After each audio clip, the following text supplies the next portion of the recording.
Have you ever taken a ride that stayed with you long after it ended? Not because of the destination, but because of what or who you encountered along the way. That night, I didn't expect much. I was tired, the world had been especially loud that week, so I called a cab. A routine ride home. That's all I thought it would be.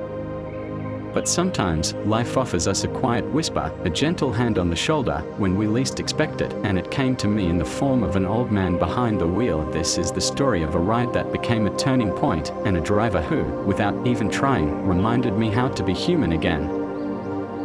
It had been drizzling, the kind of rain that doesn't pour but lingers like a memory. I was standing under the awning outside my office building, checking my phone. The cab pulled up. An older model.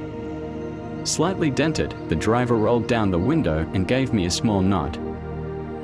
I got in, muttered my destination, and leaned back. We pulled into the street without much conversation. The city lights glowed through the wet windshield, painting streaks of gold and red. He didn't turn on the radio. He didn't ask me anything, and honestly, I was grateful for the silence, or so I thought.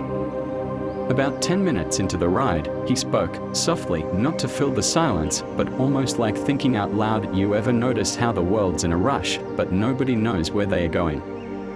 I glanced at him in the rearview mirror. He wasn't looking back. Just driving, steady. I gave a polite chuckle. Yeah. Feels like that sometimes. He nodded. Used to drive people to weddings, hospitals, job interviews, first dates. Now it's mostly people staring into their phones, wishing they were somewhere else. There was no bitterness in his voice. Just observation, like he'd spent decades watching people move through their moments, one ride at a time.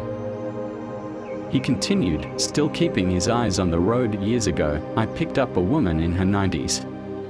Fragile thing, dressed in her Sunday best. Said she didn't want to go far. Just a ride through the city before she moved into a nursing home. He paused. I drove her around for almost 2 hours. No destination. Just memories. We passed the theater she once danced in. The cafe where she met her husband. The corner where her son used to sell lemonade. My throat tightened as she cried when I dropped her off. Told me it was the last time she'd ever see those places. He looked at me in the mirror, eyes kind but steady.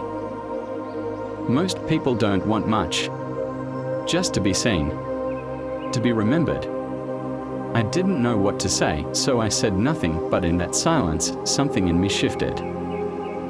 As we drove through the quieter part of town, he slowed the car and let her mother and child cross the street. No honking. No impatience, just patience. Respect. And then he said, almost in a whisper, I lost my wife 2 years ago. 47 years, we were married. She used to wait up for me, even when I worked late.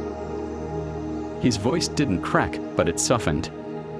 Trembled at the edges. Do you know what I miss the most? Her asking me if I ate. That simple sentence held so much weight. I swallowed hard, suddenly aware of how little we truly say the things that matter. As we neared my neighborhood, he asked, mind if I take the longer route? Meters off. I nodded. Sure. We drove in silence for a while, but it was a full silence, not empty. He pulled up near a small park. Sometimes, he said, I park here for a few minutes between rides. Reminds me the world isn't just buildings and noise.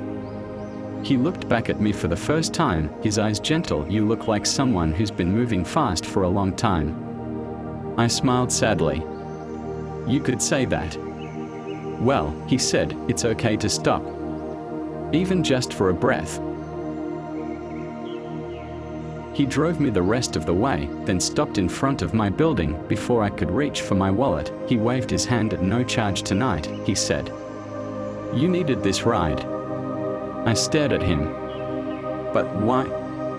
He smiled. Because someday, someone will do it for me. I wanted to say more. To thank him properly, but the words didn't come, so I did the only thing I could. I reached across the seat and shook his hand, held it just a little longer than usual, and in that small gesture, we understood each other. That night, I didn't go straight inside. I sat on my front steps. The rain had stopped, but the air still carried its scent, and I thought not about work. Not about errands or bills, but about people. Moments.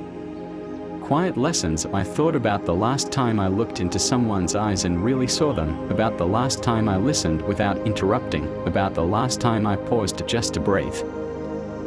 We forget, don't we? We forget to slow down, to soften, to show up, but sometimes the universe sends us someone to remind us.